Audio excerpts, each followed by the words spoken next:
pessoal, dando continuidade aqui às nossas celebração, né, a nossa celebração dos 35 anos da Sala da Memória. Hoje nós temos aqui conosco, eu cumprimento o pessoal do Zoom que está nos acompanhando também. Meu nome é Dulce, eu trabalho aqui no Núcleo de Memória Institucional, né, junto aqui à Sala da Memória, na Divisão de Documentação e Memória. E essa semana nós estamos, então, promovendo essas palestras em celebração ao aniversário da sala, com conhecimento, com temas importantes, né, não só da atualidade como da história, para a gente refletir e conversar um pouco sobre, né, esses temas tão bacanas. Hoje, então, a gente vai falar da história da presença negra no Paraná.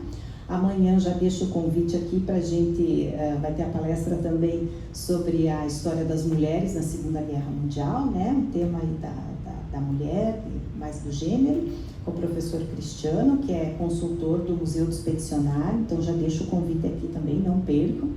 E na quinta a gente encerra as palestras, né, com a professora Luana de Conto, que é da Linguística, do curso de Letras ali da Universidade Federal também do Paraná, que vai falar um pouquinho sobre a origem da nossa língua e as transformações do nosso idioma. Também parece ser um tema assim bem interessante, né?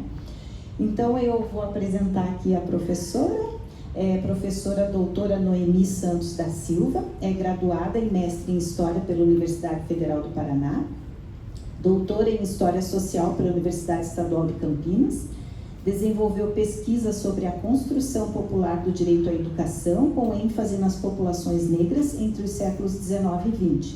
Possui experiência nas áreas de História Social da Escravidão, Emancipações, Abolicionismo, Pós-abolição, História da Educação, História do Trabalho e Ensino de História. Integra a coordenação da Setorial Sul e da Setorial Paraná do GT Emancipações e Pós-abolição. Atuou na rede básica de ensino entre 2009 e 2024. No ensino superior, foi professora substituta na UniOeste, campus Toledo, no Instituto Federal do Paraná, campus Paranaguá, e na Universidade Estadual de Ponta Grossa. Foi professora efetiva do Colegiado de História da Universidade do Norte Pioneiro, né, em Jacarezinho, onde coordenou o estágio supervisionado em História, e o NEAB, Núcleo de Estudos Afro-Brasileiros e Indígenas. Atualmente é professora adjunta do Departamento de História da Universidade Federal do Paraná, na área de Brasil Colonial e Imperial. Então, muito obrigada, professora. A palavra é sua agora. Oi, boa tarde, gente. Estão ouvindo bem? Aqui parece que estou meio alto. Satisfação enorme estar aqui com vocês hoje, né? Queria saudar o pessoal que está se acompanhando online e agradecer de primeiro, né, a Dulce, que intermediou essa conversa aqui com vocês, e parabenizar também, não só a Dulce, né, mas a equipe da Casa de Memória, pela iniciativa, que é uma iniciativa formativa importante para a instituição, para entendimento mesmo do corpo institucional, né, daquilo que a gente pode aprofundar, aproveitar a partir de documentos, mas também em suas intersecções com a sociedade, né, em debates sociais que estão na ordem do dia. Então, para hoje, a gente pensou em fazer uma fala bem genérica sobre a questão da presença negra no Paraná. Sabendo do público e da ocasião, eu tentei pincelar bastante a questão da documentação histórica, né? Pensando aqui na questão da Casa da Memória, mas também pensando nessas intersecções entre história e direito, né, que são um campo, né, um campo bastante fortuito assim na historiografia. A gente tem várias possibilidades, né, para falar sobre essa presença negra a partir dessas intersecções. Então, não vou me estender nessa apresentação, né, a Dulce já falou. Eu tenho essa coordenação da Setorial Sul do GT, Emancipações Pós-abolição. É um grupo de trabalho dentro da Associação Nacional de Pesquisadores de História e tem por propósito justamente pensar essa questão dos protagonismos negros, né, das agências negras na história, não só em período de escravidão, mas principalmente na construção da liberdade negra, né, como uma longa duração.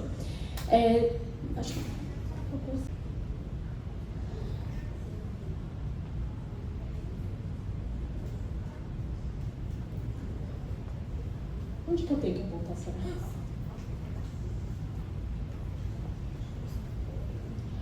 Você tá do lado errado. Então, gente, para início de conversa, a gente, como eu disse para vocês, né, eu tentei estruturar a fala de uma forma que a gente conseguisse relacionar essa questão do direito, mas ao mesmo tempo esse campo da liberdade negra, que é um campo que vem crescendo dentro dos estudos históricos, né? Então, para começar, a gente vai tratar desse grande tema, né, que é pensar essa presença negra no Paraná entre essas agências, as memórias e as resistências. Quando a gente fala de um espaço de acervo como esse, a gente está falando de memória e também sobre resistências no plano da memória. A gente vai fazer um percurso que é, primeiro, começar a falar genericamente sobre o Paraná, das percepções mais corriqueiras que a gente tem sobre o Paraná, se defrontando com aquilo que é a construção hegemônica de uma identidade paranaense, uma identidade bastante branca, que exclui populações negras, indígenas, entre vários outros segmentos, né? E depois pensar essas vidas negras inseridas na historicidade paranaense, seja em escravidão, seja em liberdade, para depois só finalizar com essa questão do papel dos arquivos. Como eu disse para vocês, eu aproveitei a oportunidade para trazer bastante documento, então a gente vai tentar ler alguns documentos aqui, né? Se ficar cansativo, tentar fazer da forma menos maçante possível, né? Então, para iniciar essa conversa, a gente tem que fazer alguns questionamentos, né? Primeiro, se perguntar por que persiste essa memória do Paraná como um Paraná branco, europeu, né? E por que isso exclui populações negras, principalmente? Quando que isso acontece? Quando e por que, né, isso acontece? Depois, pensando se é possível contar uma história do Paraná considerando as experiências e agências negras, né? Como que a gente faz isso? E por fim, como que lançando essas questões, esses novos olhares aos arquivos, a gente pode ressignificar o nosso olhar para espaços da cidade, para espaços até mesmo institucionais, né? Como é o caso desse espaço que a gente tem aqui da sala de memória. Pensando nessa questão, gente, a gente vai para pensar, né, essa construção do Paraná europeu. A gente precisa, sempre quando a gente se defronta com uma construção identitária como essa, a gente precisa sempre desconstruí-la, né? Pensar assim, não, existem relações quando a gente pensa uma identidade hegemônica, existem relações de poder que interferem na construção dessa identidade, assim como existe um propósito para tudo isso, né? Existe um contexto histórico por trás de tudo isso, né? E quando que isso começou? Começou desde que o Paraná, ele é Paraná, né? Lá na história do Paraná, a gente tem que o Paraná começa em 1853, quando se desvincula da província de São Paulo. A partir daí, a gente tem na segunda metade do século XIX uma iniciativa, na verdade várias iniciativas dos setores dirigentes do Estado, da província, né, de se concretizar esse projeto de província, proporcionando a colonização da província, chamando pessoas para morar aqui, tratando, né, dos assuntos administrativos próprios dessa província e, por conseguinte, a busca também já de uma identidade por parte dos próprios setores dirigentes. Desde o século XIX, o que aparece bastante forte, né, na história do Estado é a política imigrantista. Os setores dirigentes, né, os agentes de governo, né, patrocinaram essa política imigrantista de várias maneiras, seja por meio de recursos financeiros, de oferta de terras, seja até por meio de propaganda. Então, a ideia de trazer imigrantes europeus para cá era de colocar essas pessoas para colonizarem o Estado. E a percepção mais subjetiva que pairava nessas mentes desses governantes era uma percepção de que eles trariam a civilização, que eles trariam a ordem, que eles ajudariam a limpar a mente, a natureza dessa província. que antes era composta majoritariamente por indígenas. A gente tinha um percentual branco também e um percentual negro, mas a gente não tinha um caráter majoritário da população branca, muito pelo contrário, era tudo muito equilibrado, né? E aí, conforme se avança para o século XX, isso fica muito mais nítido. Por quê? Aí, não sei se vocês vão lembrar, mas aí avançando para o século XX, a gente tem lá na década de 1920, a Semana de Arte Moderna, todo aquele esforço de se construir uma identidade brasileira, né? E o Paraná, meio que nessa onda das intelectualidades, vai tentar surfar nessa onda, né? Através de uma propaganda do que seriam particularidades do Paraná. E aí surgem estudos, surgem intelectuais que vão defender a ideia de um Paraná branco, um Paraná diferente, né? A gente tem o ápice, né, desse projeto com a publicação do Wilson Martins, que é de 1953, se eu não me engano, mas antes dele a gente tem o Romário Martins, já no início do século XX, com uma mesma percepção, né? Eles criaram, né, uma escola literária, uma escola intelectual chamada Paranismo, e isso defendia, entre outras coisas, por exemplo, identidades paranaenses. O Pinhão, aqui nós temos cataratas, Pinhão, Araraquara, vários símbolos do Paraná. Dentre esses símbolos, o Paraná estava a ideia de que o Paraná era um Brasil diferente. E aí, essa ideia de Brasil diferente, ela se alastra pelo século XX em políticas públicas, né? Basta vocês pensarem que essa ideia do Paraná europeu, ela é tão presente, né, que se você for, eu não sei se agora, mas faz pouco tempo que eu fiz essa busca na página da Prefeitura de Curitiba, e ali se colocava que as etnias que formaram Curitiba eram as etnias ucranianos, os japoneses, os alemães, e esqueciam, né, de falar da etnia negra indígena. Então, se chega para uma página, né, de prefeitura, significa que houve todo um esforço, né, de se realmente silenciar outras presenças nesse estado. Pensando até geograficamente, se a gente for ver os cartões postais da cidade, eles têm essa característica de exaltar essa contribuição europeia. São os cartões postais mais significativos para Curitiba, Bosque do Alemão, Parque da Ucrânia, e assim, você vê vários outros, mas o cartão postal da presença negra está lá no Pinheirinho, só agora, bem recentemente, que tentou se investir mais uma praça chamada Zumbi dos Palmares, mas o carro-chefe dessa propaganda sempre foi a imigração europeia. Tanto que quando a gente vai para outros estados, né, e aí não é uma coisa que é exclusiva do Paraná, mas do Sul como um todo, se você tem uma identidade negra e você vai para outros estados e fala assim, nossa, mas no Paraná eu achava que lá só tinha pessoas loiras e de olhos claros, né? As pessoas, elas até são informadas a partir dessa lógica, né? Que foi propositalmente construída. Nossa, ficou bem ruim, mas eu não vou ler então, a gente vai só passar por cima. Esse aqui já é um documento que serve para a gente refletir sobre essa construção. Ele é um relatório de presidente de província.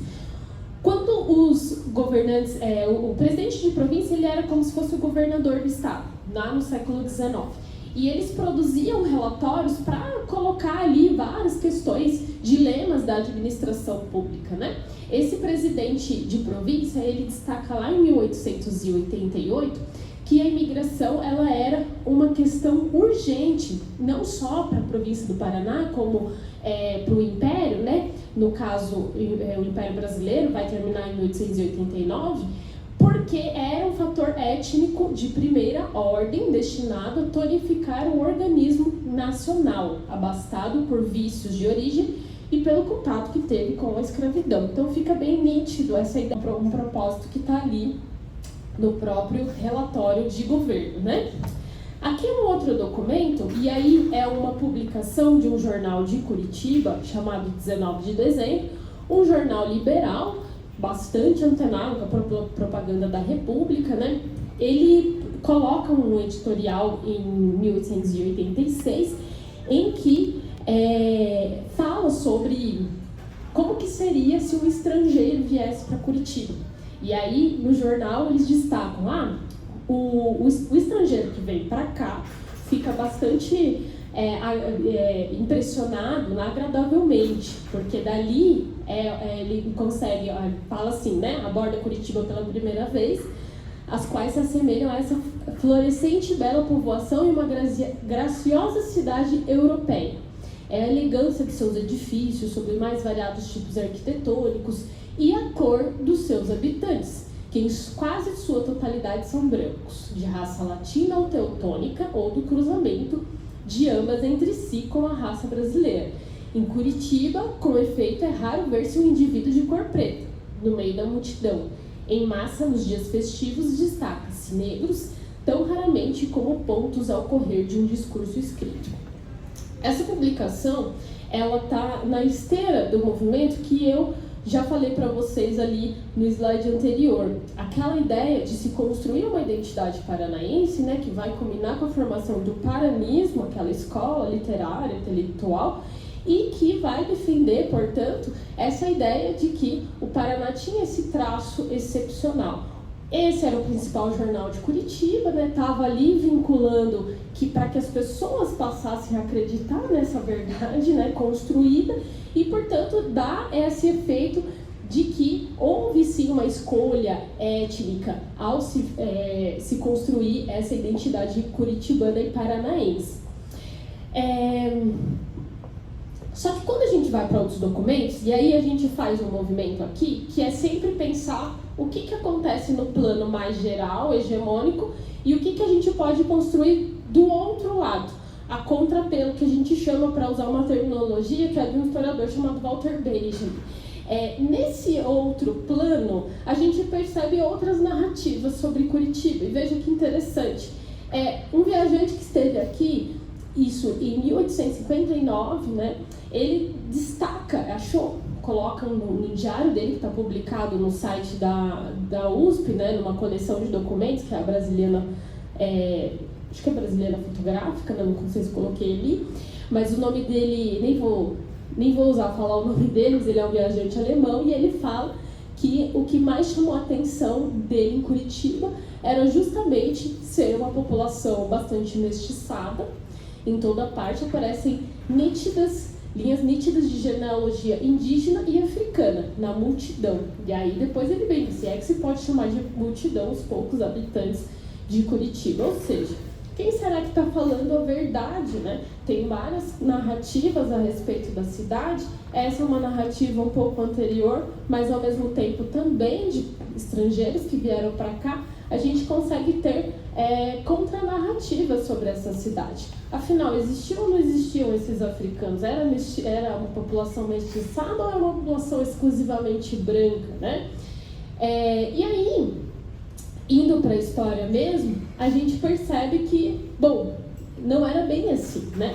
Cavocando muito mais além, a gente consegue ter uma história do Paraná que é sim formada pela questão da presença negra pela escravidão e depois em liberdade, né? Assim como todas as províncias do Império Brasileiro, né? O Brasil foi a nação mais escravista das Américas e o volume de escravizados trazido para cá era muito, por conta disso, né, muito superior que várias outras realidades americanas, sem contar que o Brasil foi o último país das Américas a abolir a escravidão. Carregava, portanto, esse fardo do atraso e de uma série de coisas que a gente pode pensar que essa construção hegemônica da identidade ela não tinha tanto a ver com a realidade brasileira e também paranaense.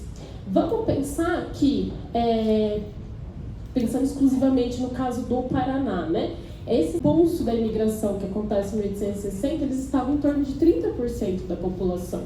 embora que diminuindo gradativamente, essa população negra escrava ou livre, ela vai ser um contingente importante, que vai girar ali em torno de 30%, se a gente pensar os pretos, os mestiços, né? Mas depois indo até os 15%, pelo menos para Curitiba, no final do século XIX. A gente tem sim um contingente e a gente tem evidências que a escravidão vigorou aqui, tal qual nos outros estados. Para falar do caso específico do Paraná, a gente tem os números sobre o desembarque de africanos escravizados em Paranaguá mesmo, né? Muitos dos escravizados não desembarcavam aqui, eles desembarcavam no Valongo, no Rio de Janeiro, e daí podiam vir para cá por terra. Mas, a partir dos números do tráfico, que estão cada vez mais exatos, graças a uma plataforma que foi criada há pouco tempo, chamada Slave Voice, a gente consegue perseguir os navios que chegaram aqui, o volume de escravizados, e a gente sabe que só no período de proibição do tráfico de africanos, isso perdendo só 8 anos, de 1830, quando o tráfico foi proibido a primeira vez, até 1838, a gente sabe que 4.000 escravizados desembarcaram ilegalmente em Paranaguá. Se nesse curto período foram 4.000, quanto que a gente tem para o todo da escravidão no Paraná provincial? É impossível mensurar, mas a gente sabe que é um número bastante significativo. E uma coisa que é muito importante pensar é nessa característica ilegal, nessa ilegalidade. A proibição do tráfico em 1830 e depois, com a Lei Feijó, né, e depois reforçada com a Lei Eusébio de Queiroz em 1850, fez com que nessa margem de tempo de 20 anos, muitas pessoas tivessem vindo para cá e trabalhado como escravas, mesmo depois de abolido o tráfico. As pessoas eram legalmente livres, né?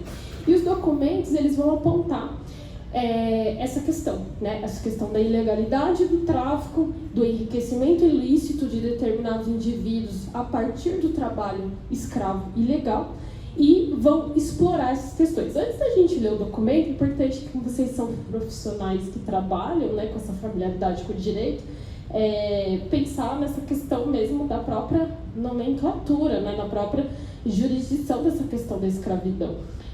O Brasil era um país escravista, e a escravidão, ela não que ela estivesse prevista constitucionalmente, mas ela estava respaldada na Constituição. Lá na Constituição não se falava de um direito específico sobre escravos, se falava que em direito de propriedade. E o escravizado era considerado uma propriedade, como qualquer outra propriedade, né? Por outro lado, a contradição do direito, ela também existia, né? Que aí o indivíduo escravizado, ele não era uma pessoa jurídica, mas ele era uma pessoa penal, ou seja, ele estaria sujeito às penalidades de qualquer outro indivíduo, né? É uma contradição que a gente percebe em várias realidades escravistas quando a gente estuda essa questão da escravidão pelas leis.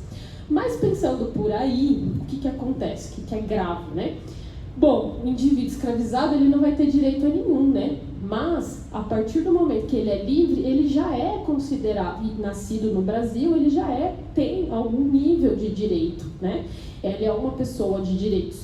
O que significa que esses africanos que vinham para cá, ilegalmente, aí eles não podiam ser escravizados, eles tinham direitos de pessoas livres, né? E eles podiam vir para cá e desempenhar trabalho escravo ilegalmente. Só explicando, o africano, ele também não tinha cidadania plena pela Constituição por ser estrangeiro, assim como qualquer outro estrangeiro. Mas, ao mesmo tempo, ele teria a condição de um estrangeiro em liberdade, ele não poderia ser relegado à escravidão, né? E aí a gente tem o quê? Muitos casos lá em Paranaguá, no nosso litoral, que envolvem esse tráfico ilegal de pessoas. E esse tráfico ilegal de pessoas, pelos relatos que se tem, ajudaram a constituir a riqueza local daquela elite comercial que existia em Paranaguá. Lá em Paranaguá, tinha um indivíduo chamado Visconde de Nácar, né, que era o maior comerciante de erva mate. Ele despachava muito da erva mate para o Uruguai, né, para o sul. E a gente tem, através do estudo da historiografia, um pouco desse outro lado, né, desse comércio, como que essas elites, elas se vinculavam com a escravidão e praticavam também ilegalidade em cima da questão dos escravizados, né?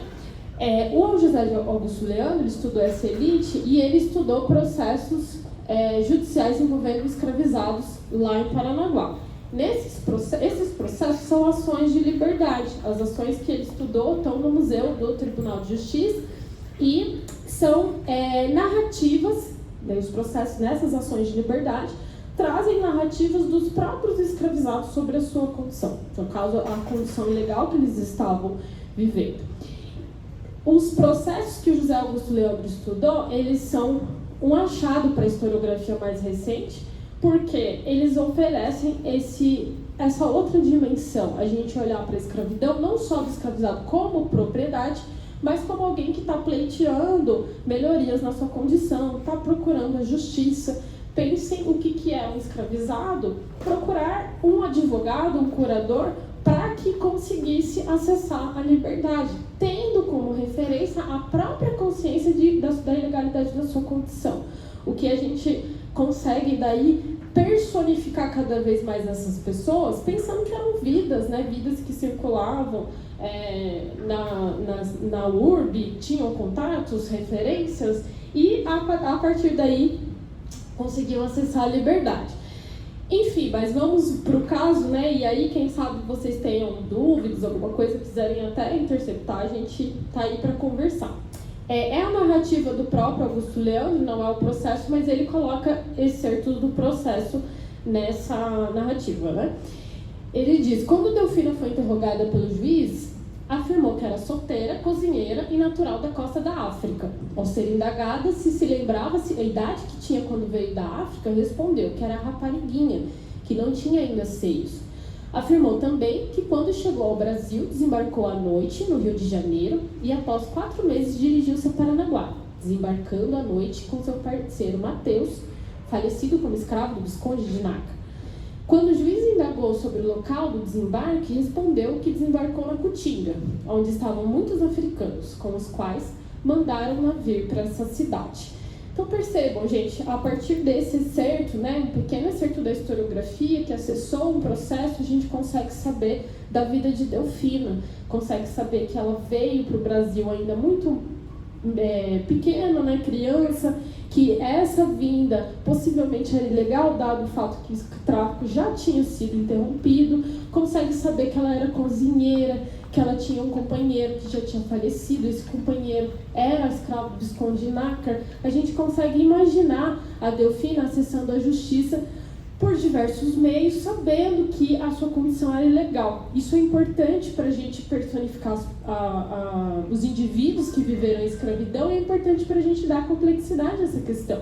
Essa questão do infame comércio, atualmente, é o que mais ajuda a gente a pensar em questão de reparação, sabendo que essas pessoas, foram muitas que desempenharam trabalhos gratuitos, né, para elites comerciais, como era o caso lá da elite comercial de Paranaguá, ajudaram a configurar essa riqueza e depois da abolição não tiveram um ressarcimento, né, mesmo depois de conquistada sua liberdade, não tiveram um ressarcimento, algo que fosse uma questão reparatória, né, de justiça pelas ilegalidades, né, que esse tráfico relegou, né, para sua vida, né?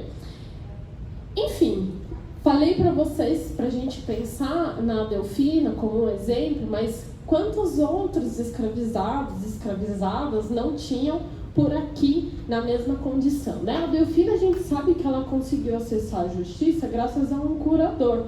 O nome desse curador é José Cleto Silva. Ele não era um profissional do direito, sim, ele não tinha estudado no ensino superior, mas naquela época considerava que pessoas não formadas fizessem um serviço de curadoria, que é responder por alguém que não não pode responder injustiça. Como o escravizado não era considerado cidadão, ele precisava de um curador para acessar a justiça. E muitos faziam isso com indivíduos que eram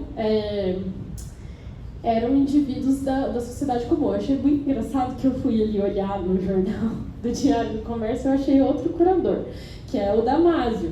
Ele também fazia serviço de curadoria e ajudava esses escravizados a acessarem a justiça para pleitearem a liberdade. Então a gente precisa imaginar nessas pessoas inseridas em complexidades da escravidão, mas da vida social como um todo, ver essas pessoas com característica de pessoa e não como característica de propriedade, apesar do direito considerar, da Constituição considerar assim, existia uma força muito maior, né, de aspiração por liberdade que ajudava a gente ajuda, né, a gente a olhar esses indivíduos com as características muito mais humanas, né? E aí pensando o que permitia essa circularidade, o que permitia essa rede de sociabilidade, né, que ajudou muitos escravizados a acessarem a justiça, a gente tem que se perguntar como que estava constituída essa escravidão no plano mais local, né? E aí a gente tem que se desvencilhar de uma série de estereótipos sobre escravidão. O primeiro deles já falamos, né, que a gente pensar que o escravizado não era uma simples mercadoria, né, ele era uma pessoa. O outro estereótipo é a gente pensar na escravidão só com aquela roupagem que a novela das 8 dava para nós, né, que é uma grande lavoura, uma senzala, e os escravizados sendo açoitados, e aquela visão geral que obscurece muitas outras possibilidades. No caso de Curitiba e do Paraná como um todo, a gente sabe que aquela visão geral de escravizados trabalhando no eito, com a supervisão de um feitor, morando em senzalas, ela não era a regra. Muito pelo contrário, não se tinha aqui o regime de plantation como tinha em São Paulo ou anteriormente lá no Nordeste com açúcar. Aqui a gente tinha muito mais experiências plurais, né? Essas experiências plurais não tiravam a importância do regime de escravidão aqui, muito pelo contrário, tem um historiador que fala, ele deixava a escravidão muito mais disseminada em várias classes, inclusive em várias classes sociais. A gente vê muitas pessoas nos setores intermediários com escravos para ajudar na lida urbana, muitas vezes trabalhando lado a lado, muitas vezes morando na mesma casa. Então a gente tem essa visão muito mais complexificada. E o que ajuda a gente a ter essa visão complexificada? Os documentos. Quando a gente vai para os documentos e lê os processos judiciais, a gente tem os escravizados falando por si só. E ali, como vocês viram a dica pela Delfina, né? Eles falam, eu moro em tal rua, eu divido a casa com meu senhor, eu sou casado, eu sou solteiro, eu tenho filho, eu não tenho filho. E é a partir daí que a gente dá outros contornos para essa escravidão local. No caso dos meios urbanos, eram muito comuns profissões de pedreiro, carpinteiro, ferreiro, sapateiro. No caso, os pedreiros foram o que eu mais encontro assim, para Curitiba. Profissões ambulantes, como o ganho, né? O ganho eram escravizados que saíam para vender coisas e aí trabalhavam o dia inteiro. E aí eu estou falando de uma jornada de 12, 16 horas, né, gente? Estou falando de uma jornada muito extensiva. E depois eles tinham que entregar o que ganharam para o senhor. Se essa quantia fosse pré-fixada, ele entregava pré-fixada. Se vira para entregar. Mas se fosse uma quantia daí se ultrapassasse aquilo que fosse pré-fixado, ele poderia ficar com dinheiro para conseguir, de repente, comprar a sua própria liberdade. Então, muitas vezes, essa lida com o dinheiro, ela estava bastante dada ali no ambiente urbano, né? Eu tenho um processo que a Joseli trabalhou, que é bem interessante, né? Que é um escravizado que colocou o senhor na justiça, porque deu dinheiro para o escravo, né? Então, veja que interessante, o escravizado emprestou dinheiro, o dinheiro não pagou, o cara não pagou e colocou na justiça que ele queria receber aquilo que ele tinha emprestado. O que é muito importante a gente considerar, gente, é que esse tipo de escravidão, ele não isentava as pessoas da violência do regime e da injustiça do regime, né? Sabendo que muitos desses casos, ainda que vivesse na mesma casa, ainda que fosse, trabalhasse lado a lado, o senhor fazia uso da sua autoridade enquanto proprietário para praticar as mais diversas violências. E aí a gente tem, ao mesmo tempo que a gente tem essas ações cíveis de liberdade, a gente tem muitos casos de escravizados que procuraram a justiça para apanhar menos, para não ser separado do filho, para coisas que são para nós, né, horríveis de se ouvir, né? Então a gente precisa também treinar o nosso olhar para dizer, sabe, então quer dizer que a vida deles era mais de boa. Não, não é bem assim. A gente tem uma complexidade e a gente tem vários estudos que mostram que essa escravidão ela foi sim violenta. O escravizado urbano, ele tinha menos tempo de vida estatisticamente do que um escravizado doento. Por quê? Porque ele trabalhava mais exaustivamente. Como ele queria ganhar mais dinheiro, muitas vezes trabalhava até além da jornada para conseguir isso. Tinha suas consequências no corpo desses indivíduos.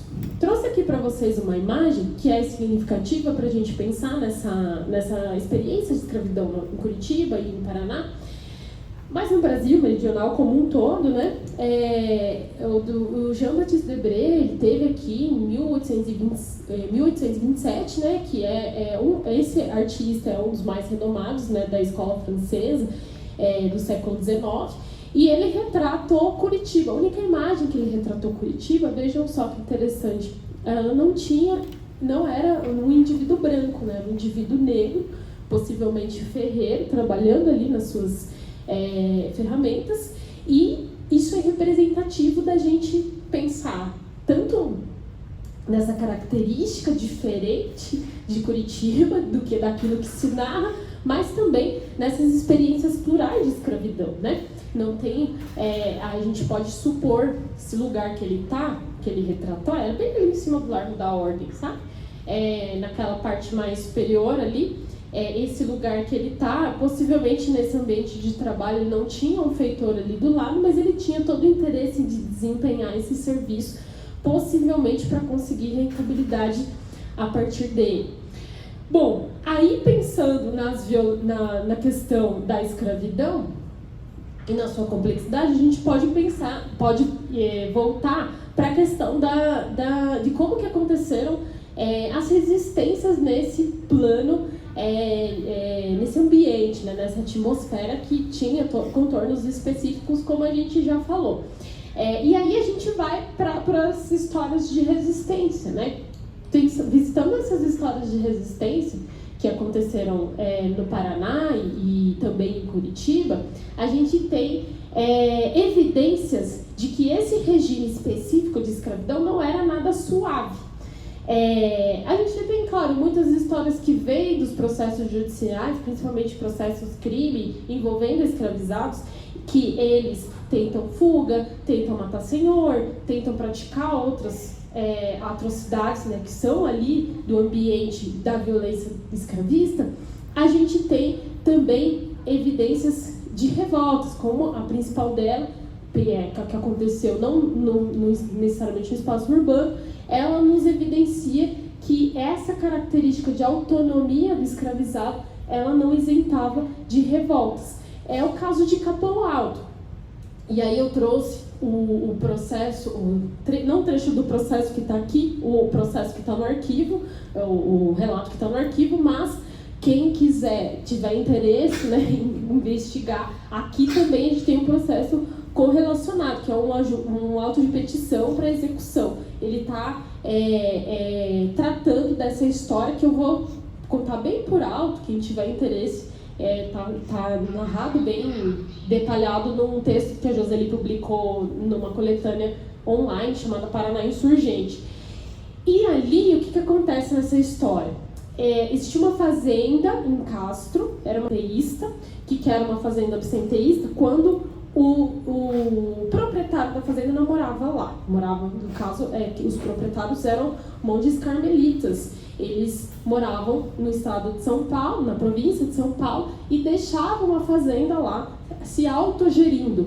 Bom, se autogerindo significa que quem geria a fazenda eram os escravizados, que estavam ali mais ou menos na quantidade de 200 escravizados. Esses escravizados, eles vão ser, os padres carmelitas vão tentar remover esses escravizados à força para São Paulo e transferir 200 e poucos escravizados que viviam ali em condição de plena autonomia. Não vai ser nada fácil. E aí eles vão se revoltar e vão fazer uma revolta para não irem para São Paulo. É mais ou menos essa a história. Quem tiver detalhes, quem quiser detalhes, vai lá ler o texto da Joselina Coletânea e aí vocês conseguem saber melhor. Nessa junta de petição, é um pouco que pedido de esclarecimento. Eles estão falando sobre a quantidade de imposto que vai deixar de circular no Paraná. Eles falam uma série de coisas sobre essa transferência dos escravizados, mas num texto, num relato que tem do chefe de polícia, que é publicado no relatório de presidente de província do Paraná, é interessante, que aí o chefe de polícia ele fala assim: tendo partido o doutor Camilo Gavião o seu preposto, fez um ensaio de saída com os escravos.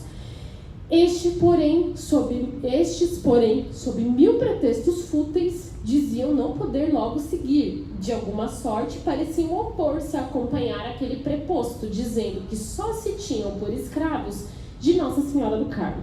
Olha que interessante, gente. Não sei se vocês já foram para Capão Alto. A fazenda ela é aberta à visitação. Fica a dica para vocês fazerem um passeio turístico. E lá tem, inclusive, preservada, né, a capelinha de Nossa Senhora do Carmo. Esses escravizados, eles viviam há anos nessa fazenda. Já tinham tido uma família, filhos, né? Tinham pessoas, no processo diz, né, que tinham pessoas idosas, tinham crianças. E viviam ali como se fossem livres, né?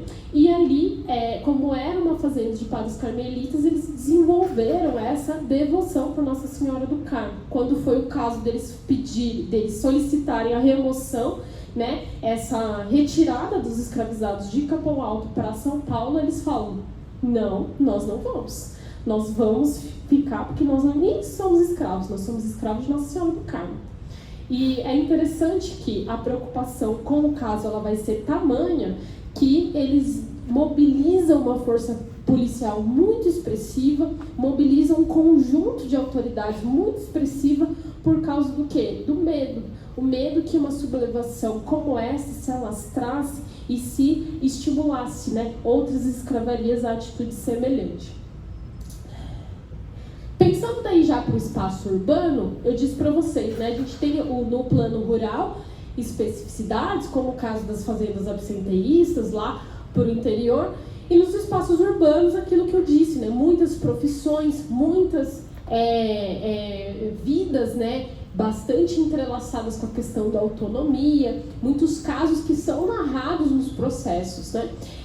No plano, né, da historiografia, né, essa historiografia ela tem chegado cada vez mais à conclusão de que essa autonomia ela não tinha grandes vantagens, né? Como eu disse para vocês, a própria o marco da experiência de escravidão urbana estava nos corpos das pessoas, né? As pessoas tinham maior sobrecarga e em alguns casos a gente tinha o esforço das municipalidades de construírem legislações específicas sobre a circulação de escravos no espaço urbano.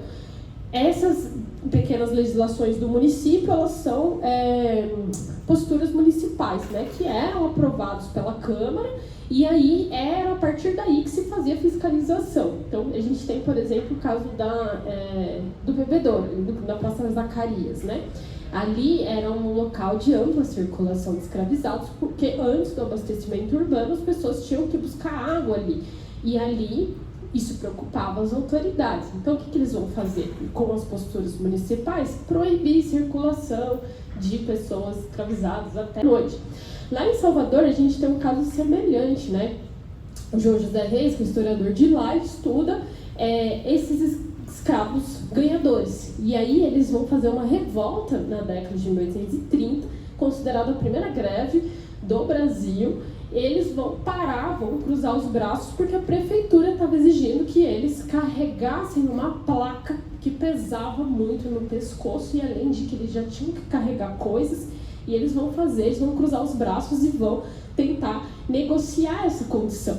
Mas o que é interessante da gente pensar nessa particularidade da escravidão urbana é que a intenção, né, de um feitor, a falta de um feitor não isentava, né, de condições degradantes, e que essas liberdades elas precisavam ser cada vez mais construídas, né? E pensando nessa construção de liberdade, nada melhor que os processos. E aí eu trouxe para vocês um processo que é muito importante para mim, para Joseli também. Ele apresentou para nós um indivíduo que a gente ficou encantado quando a gente viu, né, esse documento, né? O que acontece? Esse escravizado, ele coloca o Senhor na justiça, porque o Barnabé, que é o escravizado, o autor do processo, ele é um sapateiro e ele é ameaçado de venda para São Paulo. É um caso muito semelhante com os escravizados de Capão Alto. E aí o Barnabé, o que ele faz? Ele vai para a justiça e ele fala, mas esse senhor sequer é mais meu senhor. Eu já vivo aqui em Liberdade, em Curitiba, já faz tanto tempo, né? O senhor reclama que ele não tinha pagado os jornais devidos, né? Ele já estava alguns meses sem ir para São José dos Pinhais. O senhor morava em São José dos Pinhais e era um padre, inclusive. E aí o Barnabé decide argumentar em justiça que ele vivia no pleníssimo gozo da sua liberdade e que o Senhor, o padre João Batista, não tinha cumprido com as suas prerrogativas, né? E aí ele conta no processo que ele esteve doente na Santa Casa da Misericórdia, o Senhor sequer foi lá visitar. Olha só. E aí, para defender tudo isso, ele mobiliza uma extensa rede de sociabilidade do espaço que ele circulava. Eram escravizados pedreiros, carpinteiros, né, que vão lá depor. Muitos deles não eram mais escravizados, assim, libertos, vão depor em favor do Barnabé, dizendo, olha, é verdade, esse senhor ele não está cumprindo com as suas funções, né? E aí, no processo, né, só para vocês verem como que é constituída essa linguagem, né, como que essas informações aparecem no texto, aí diz lá, né, diz Barnabé Ferreira Belo, que estando há muitos anos no pleníssimo gozo da sua liberdade e na gerência dos poucos bens obtidos pelo seu trabalho nesta capital, em virtude do abandono em que o deixou seu ex-senhor, reverendo padre João Batista Ferreira Belo, residente na vila de São José dos Pinhais, precisa o suplicante que vossa senhoria o mande manumitir é alforriar, na forma do direito adquirido, em face da suposição do parágrafo 4º do artigo 6º da Lei 2040, de 28 de setembro de 1871. Essa lei, que ele cita, é a Lei do Ventre Livre, ela tinha vários dispositivos, dentre eles dispositivos que falavam sobre essa questão do abandono, mas o que é interessante é aquilo, né, gente? Essa vida urbana possibilitava de tal maneira essa circulação de saberes que essas pessoas muitas vezes faziam uso, né, da percepção de liberdade e acionavam a justiça para questionar o sistema, né? Por que eu estou sendo escravizado se meu senhor me abandonou? E é muito interessante que eu encontrei Barnabé, na verdade, em uma escola noturna, matriculado, para aprender a ler e escrever, e a gente descobriu que ele tinha comprado um terreno, inclusive. Escravizado nem podia comprar terreno, mas aí ninguém sabia que ele era escravo, né? E aí ele conseguiu até fazer tudo isso, mesmo estando na condição de escravo. E aí é interessante que o padre, enfim, ele perde o processo, né? O padre ganha, até porque o padre João Batista, ele era uma pessoa muito influente, mas em contrapartida ele desiste de vender o Barnabé. E aí a história tem um desfecho interessante, que assim que o padre morre, o Barnabé consegue a liberdade e ele muda de nome. Porque ele era Ferreira Belo por causa do Senhor. E depois que o Senhor morre, não tinha mais por que ele carregar o sobrenome do Senhor. Ele começa a se chamar Barnabé Francisco Vaz. Para ir caminhando para o final, gente, pensar também essas perspectivas de liberdade depois da escravidão.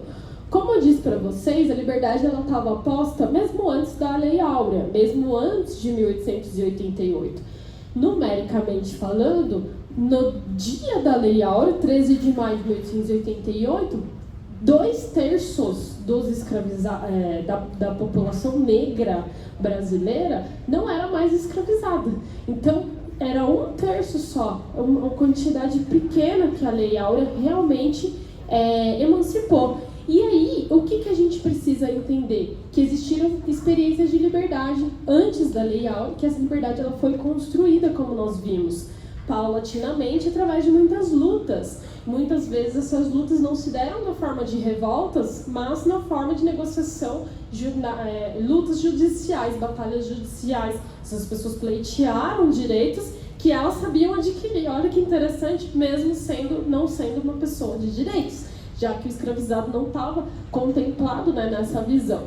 Mas o que acontece depois da Lei Áurea? E as vidas negras depois desse período, né? E a gente chama esse período de imediato pós-abolição. O que aconteceu depois? A gente encontra, a partir da documentação, inúmeras vidas negras que não necessariamente foram emancipadas pela Lei Áurea, mas estavam e sempre estiveram aqui, a revelia do que as percepções majoritárias nos dizem, né? E são histórias bastante complexas, né?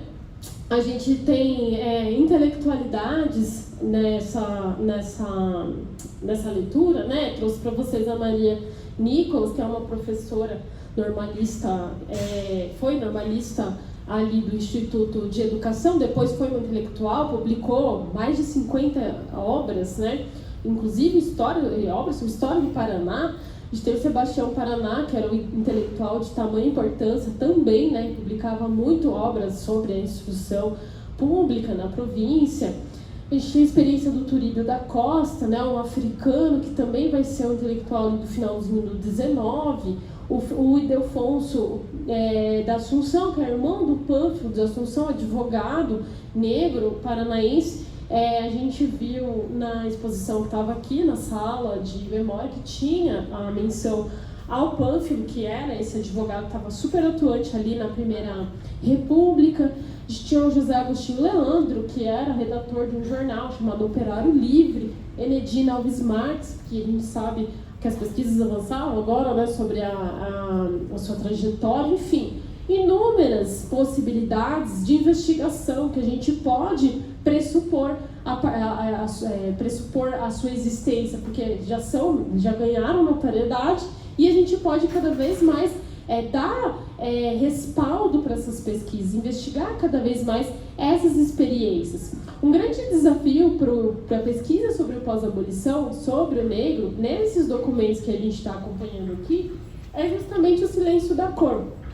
Muitas vezes a cor ela não está dada no processo, no documento judicial, qualquer outro documento oficial, mas a gente consegue contrapor com outros documentos que ajudam nessa questão, né?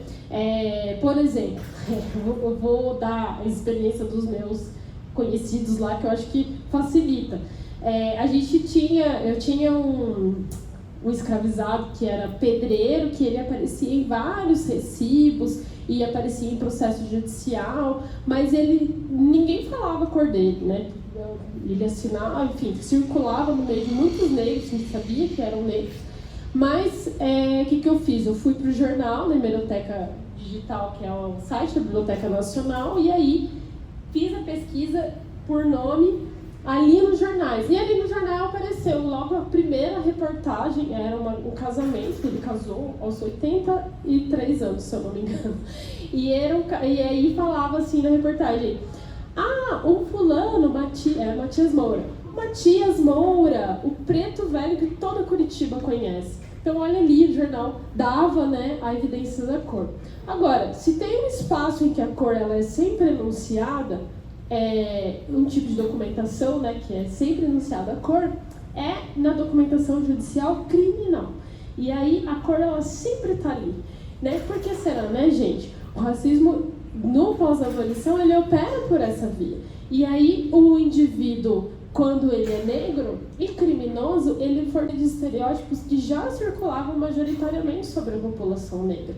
E aí, quem tem interesse, né, pode ir por essa espécie de documentação. Mas isso não significa que a gente tem que se prender ali, né? Como eu disse, são muito mais tudo muito mais complexo. A gente consegue aferir a cor muitas vezes fora da documentação criminal, por exemplo, na documentação cartorial. Até, assim,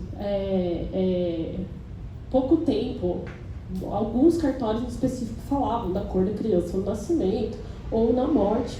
Enfim, são formas aí que a gente tem de driblar esse silêncio da cor nos documentos e acessar essas vidas, essas experiências que dão outros contornos, né, para a história do Paraná. Para finalizar, então, a gente pensa qual que é o papel dos arquivos, né? Pensando que a memória paranaense, ela apagou propositalmente, né? A memória, ela é seletiva. Uma memória hegemônica, ela esquece de determinadas pessoas. E o que acontece com a população negra na memória paranaense é isso, um esquecimento proposital, um esquecimento oficial. Como driblar isso? O que uma instituição de arquivo pode fazer para questionar essa questão, essa prerrogativa, né? A gente pode valorizar essas experiências. Como?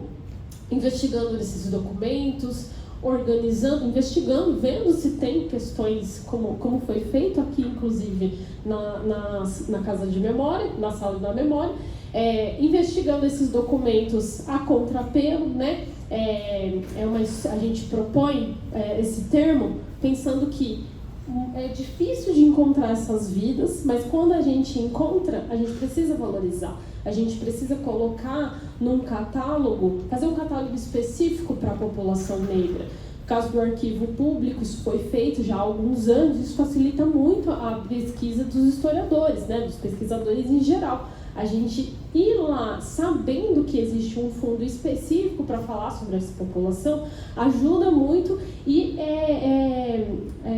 coloca, né, essa instituição nessa perspectiva antirracista contra o esquecimento, né? Ajuda a valorizar essas histórias. E aqui, como vocês já sabem, foi feita inclusive uma busca para que essas vidas fossem evidenciadas nessa documentação.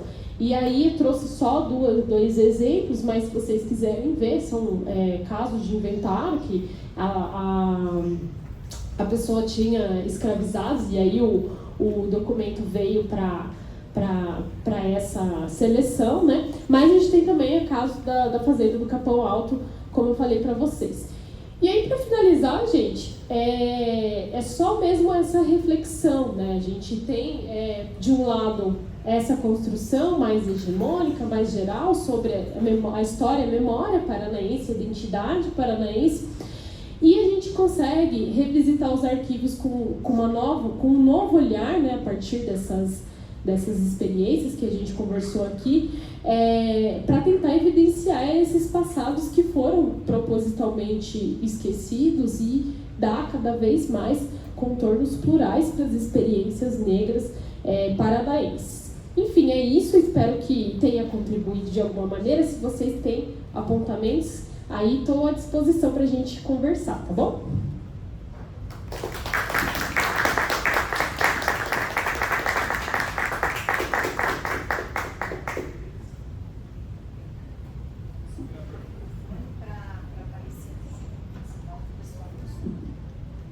O pessoal do Zoom que quiser colocar perguntinhas lá também, a gente lê aqui para a professora, tá? O Kaique quer perguntar? Professora, eu achei muito interessante o que você tinha comentado sobre a dificuldade de encontrar uma identidade negra no Brasil, principalmente aqui no Paraná. No Sul, no geral, a gente tem um processo de embranquecimento que foi, teoricamente, mais bem sucedido que em outras áreas no Brasil. A gente tem diversos monumentos aqui no Paraná, por exemplo, a igreja aqui do Lago da Ordem, que foram igrejas construídas com mão negra, bem que a maioria das construções maior essência do Brasil, foram construídas com uma tem a referência e até a importância do quanto que foi. Eu fiz uma pesquisa uma vez na Lapa, que lá conta sobre a história dos quilombos na Lapa. E a grande maioria da população, ao perguntar para a população sobre o conhecimento daquelas identidades, ninguém conhecia. E dentro daquelas comunidades, o que surpreendeu é que a grande maioria da população ali é branca, não é mais negra. Tanto que foi uma pesquisa feita com o professor Mário e o professor Mário Mexidezinho, que a gente descobriu que a identidade negra ela foi apagada daquela história e não é propagada pelas próprias, até mesmo pelas próprias comunidades, que é um dos locais que habitavam. Então, como que seria o processo de buscar essa reidentificação?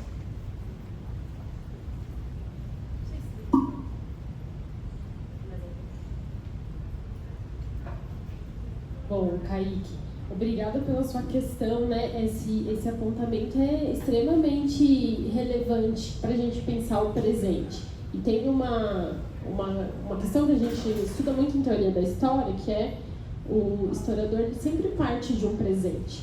E o presente que nós estamos, ele denota toda essa conjuntura que você relata, né? É um presente de apagamento. A gente não vê de forma escancarada essa valorização das experiências negras, tal como acontece com as outras etnias europeias.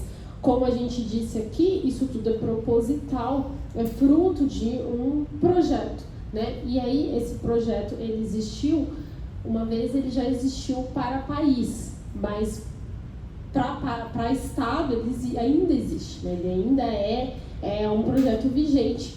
E aí, o que a gente precisa entender é que essa construção da identidade, ela é sempre produto de disputa.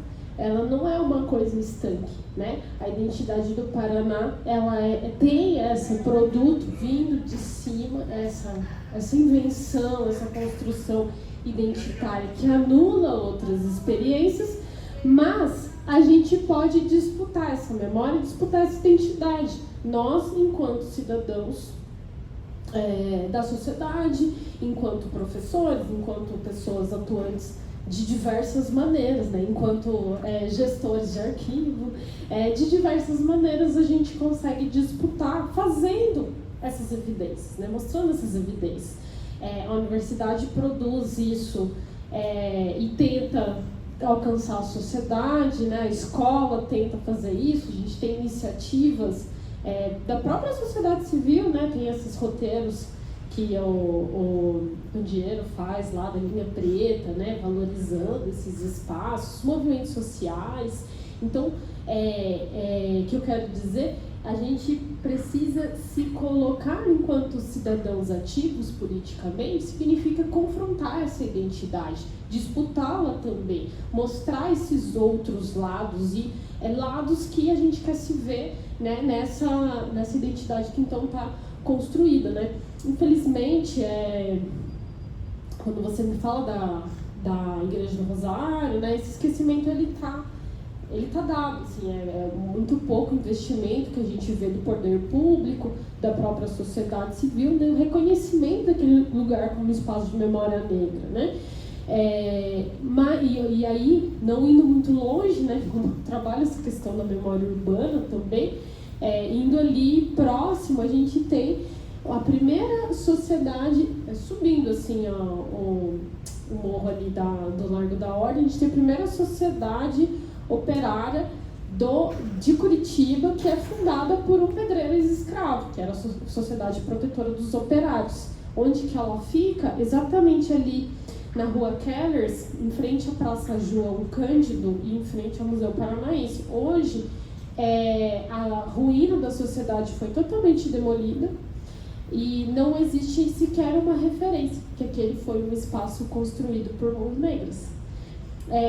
O que aconteceu? Recentemente fui lá para dar uma entrevista, né, para um jornalista que estava aqui e tinham colocado por aquele... Como é que se coloca? Esqueci o nome. Acho que é Lambi Lambi o nome, né? Tinham colocado, né? Essa aqui foi a primeira sociedade operária de Curitiba, foi fundada por um negro. Então, as lições que vêm da sociedade civil, dos movimentos sociais, que a gente precisa se envolver, senão essa identidade ela ganha, ela é vitoriosa. E os sinais de que ela é vitoriosa é como a gente estava conversando. É só o fato das pessoas virem para cá para verem pessoas brancas de olhos claros já evidencia que a gente já perdeu, né, de alguma forma. E aí uma disputa, a gente se colocar nessas disputas contínuas é uma forma de a gente se colocar, né, nesse debate. Enfim, não sei se consegui te responder.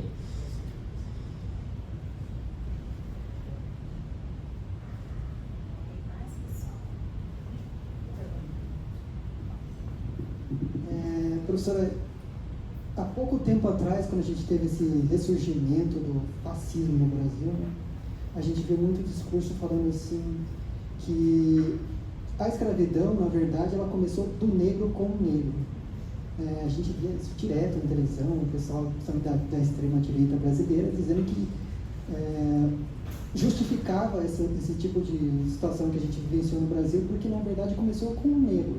Só que, assim, eu fico pensando, talvez ali naquele momento ali fosse uma questão de disputa, né, de território e tal, eles no fim chegassem que aquele tipo de pensamento, assim, de escravizar o outro seria, na verdade, o derrotado sofrendo uma espécie de capitulação, né? Mas o que a gente vê, na verdade, no movimento que a gente viu de trazer o negro de lá da África para cá, seria um outro tipo de visão, que é uma visão capitalista, né? De trazer para você conseguir um lucro. E a gente vê que no Brasil, a maior parte da riqueza brasileira, nessa época, os brasileiros que estavam aqui, era advindo do tráfico de negros, na verdade. Porque a outra riqueza que a gente tinha no Brasil, a gente sabia que ia para a Europa, né?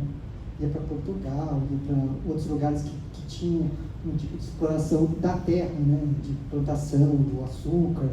E eu queria que a senhora explicasse melhor para a gente essa questão da lógica do negro, que o negro teria escravizado o negro, né? Se a senhora puder esclarecer, porque eu não tenho esse conhecimento ainda. Então, como que é seu nome? Valdir, essa é uma questão bem específica da história da África. E sim, né, existiu escravidão antes da chegada dos europeus. Mas, nossa, por que o espanto? Não tinha por que a gente se espantar, porque a escravidão ela era uma instituição vigente lá na Roma Antiga, né? Então ela já estava ali na Antiguidade, circulava em várias realidades do Ocidente, inclusive, e ela estava sendo vista no contexto africano também. Só que com uma roupagem totalmente diferente da escravidão mercantilizada, que vai ser praticada com os portugueses. Como que acontecia a escravidão no contexto africano? Em geral, é uma denominação que se utiliza na historiografia, que é a escravidão doméstica.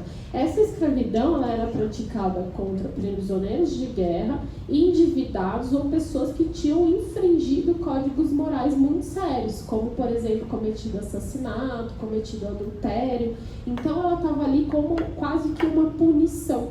E aí, esse indivíduo pagava essa punição com a escravidão e esse indivíduo não era mercantilizado, né? As pessoas não praticavam venda do indivíduo, ele ficava no contexto familiar e ao longo, às vezes, até de 2 gerações, ele estava assimilado, digamos assim, à sociedade por ter cumprido essa penalidade. O que acontece a partir da chegada dos portugueses no continente africano é a mercantilização da prática. E aí, aquilo que era uma coisa ocorrida dentro do espaço doméstico, do âmbito privado, familiar, passa a assumir larga escala. E esses indivíduos passam a ser mercantilizados. Com essa lógica mercantil, as próprias lideranças africanas, para conseguir negociar com essa presença portuguesa dentro do seu território, negociar, e aí eu falo negociar de forma mercantil mesmo, porque eles chegam comercializando tabaco, comercializando aguardente, tecido, isso, aquilo e outro, e aí para conseguir entrar nessa lógica comercial, o cativo ele é pleiteado também. E aí, já que ele é pleiteado, é que começa a se fazer os apresamentos cada vez mais massivos para que esses indivíduos fossem para o tráfico, servida aí de mão de obra nas realidades americanas. E você fala uma coisa fundamental, né? A escravidão, portanto, ela tem um papel crucial no desenvolvimento do capitalismo. Muitas vezes, tradicionalmente, às vezes se negava, né, que fosse uma coisa atrelada à outra, mas essa mercantilização, essa nova lógica mercantil, esse tráfico de africanos inserido numa lógica global, dá essa dimensão de que a economia global, o capitalismo global, ganhou muito mais força a partir da escravidão, né? Então ela é uma instituição que ajuda a disseminar essa lógica em termos globais, né? Tem um historiador da USP, né, que é o Tavis Parron. Ele fala sobre isso, né? Sobre o quanto que o capitalismo deve a essa força da escravidão, a sua ascensão, né? Não necessariamente deve ao berço da Revolução Industrial Europeia. Teve ali, sim, né, a sua participação, mas a gente consegue, sim, ver a escravidão dentro dessa lógica. Mas, enfim, quando a gente vê essas falas da internet, né, tentando fundamentar a ideia de que não é necessário falar em reparação, afinal, escravidão negra, o que a gente tem? Se chega uma tentativa de se... primeiro, né, uma invasão de um continente, como aconteceu com o caso do continente africano, essa inserção dos europeus ocidentais com novos produtos, com novas lógicas econômicas, a questão da economia ela vai se transformar, e ela sempre se transformou em várias sociedades, né? E a partir dessa transformação, se o escravizado antes já existia, já estava inserido naquela conjuntura, ele simplesmente se altera, né, a sua condição para servir, né, de mão de obra dentro desse contexto maior, né? Mas isso aí é bastante preconceituoso também, né, a gente falar de forma ignorante sobre esse assunto, porque a gente sempre pensa no africano, né, do período da colonização, ou às vezes até nas comunidades indígenas, como comunidades inocentes e estanques, né, como se elas não tivessem o direito de mudar. Se o indígena usa um iPhone, ele está errado, porque ele não pode usar iPhone, né?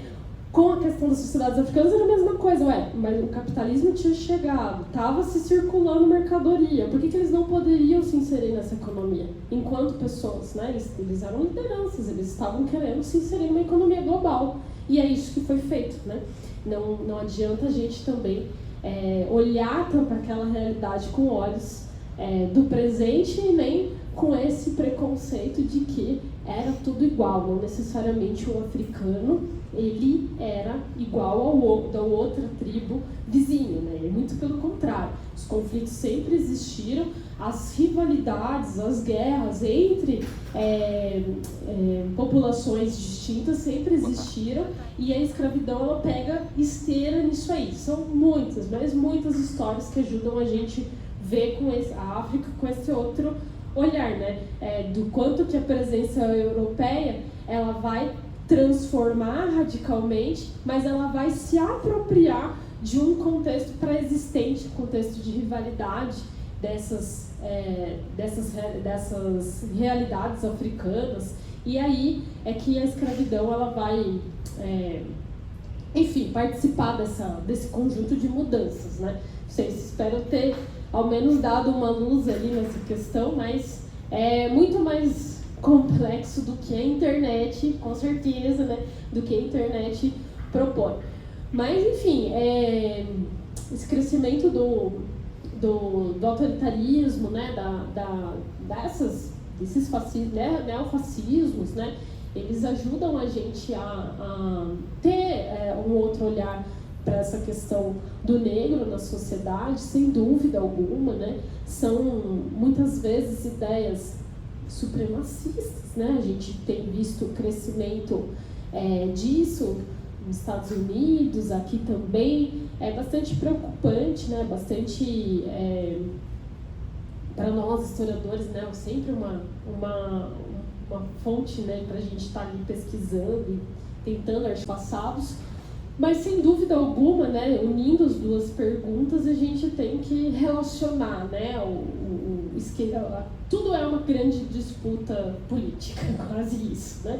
A gente precisa sempre se colocar nesse debate, e se colocar nesse debate de forma cidadã mesmo, porque a gente não pode se contentar com injustiças sociais ou com construções identitárias excludentes. Afinal, nós também somos paranaenses, também somos curitibanos, nós precisamos ver mais negros e negras, né, representados na memória para que isso aconteça. O que precisa acontecer, né?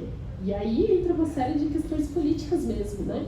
A questão das cotas no serviço público, colocar pessoas negras nos cargos, colocar pessoas negras para gerenciar essas políticas, mais pessoas negras eleitas. Então, são muitas camadas que, se a gente for conversar, né, vai longe essa questão. Tem uma pergunta do chat aqui do Zoom, né? Professora doutora Noemi, olhando para essa história que a senhora contou, o que a gente aqui do Paraná pode e deve fazer hoje no dia a dia para mudar de verdade as coisas e ser antirracista na prática? Apesar que você já falou bastante sobre isso, né? A pergunta do Petras. Obrigada, Petras, pela sua questão. Eu acho que eu recebo muito essa pergunta, sabe? Dos alunos. É muito corriqueiro, principalmente alunos brancos que se veem confrontados com essa realidade. Eles falam, mas como, professora? Como que a gente faz para mudar isso? Então, como a gente estava conversando agora há pouco, né? São muitas camadas e são muitas instâncias que exigem posicionamento. Quando a gente força, né, o olhar, tudo é um debate político, né? E eu acredito que o meu tema de pesquisa ele veio de um posicionamento político. Isso não está errado, né? Epistemologicamente falando, os historiadores lá do século XIX já falavam que o contexto de vivência da pessoa que pesquisa, ele se reflete naquilo que a pessoa vai investigar na vida, né? Vai fazer na vida. E hoje eu faço ciência, não é uma ciência neutra, sim, ela é uma ciência validada, mas ela tem um lado que é um lado contra-hegemônico, é um lado que pleiteia, né, dá visibilidade contra um esquecimento, que foi um esquecimento provocado politicamente, né? Então é muito sutil, mas no próprio trabalho cotidiano, né, sendo ali profissionais de direito, estagiários, enfim, várias instâncias ali da vida social e jurídica, né, o antirracismo ele se vê em pequenas coisas, né? Se um juiz vai julgar um caso em que a questão racial está evidenciada, né, por que não tomar isso por princípio, né? Eu achei muito interessante a fala da ministra Carmen Lúcia, não sei se vocês viram recentemente, que ela inclusive citou o Emicida, né, para fundamentar a fala dela.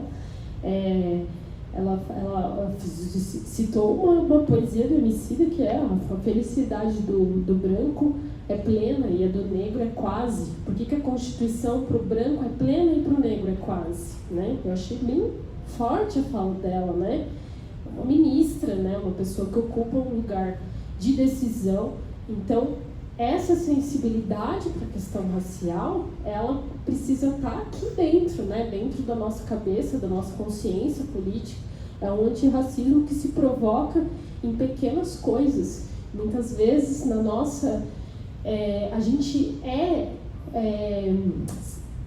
está ali com olhos vendados para o racismo. Mas quando a gente pega essa sensibilidade, a gente consegue ver. né? É muito simples e é muito sutil. O racismo brasileiro não é um racismo de segregação, como em várias outras realidades, mas ele é um racismo dissimulado. E essa dissimulação está em várias formas, né? Para ter mais colegas negros no espaço que eu ocupo, para que isso produza efeitos socialmente, por que não lutar para ter mais histórias negras valorizadas no tipo de documentação? A gente poderia ter essa sala aqui, né, fechadinha, bonitinha, com vários documentos quadradinhos, né? Todo mundo é da mesma cor. Mas houve uma opção, houve uma escolha em se valorizar esses documentos que falam sobre pessoas negras. Houve uma iniciativa de fazer uma atividade formativa para os servidores. E só isso, né, já mostra pequenas atitudes que evidenciam que o antirracismo é possível, sim, por parte de todos, né? Uma missão conjunta que não se reduz a pessoas negras, está ali para todos nós, e com outro compromisso de cidadão mesmo.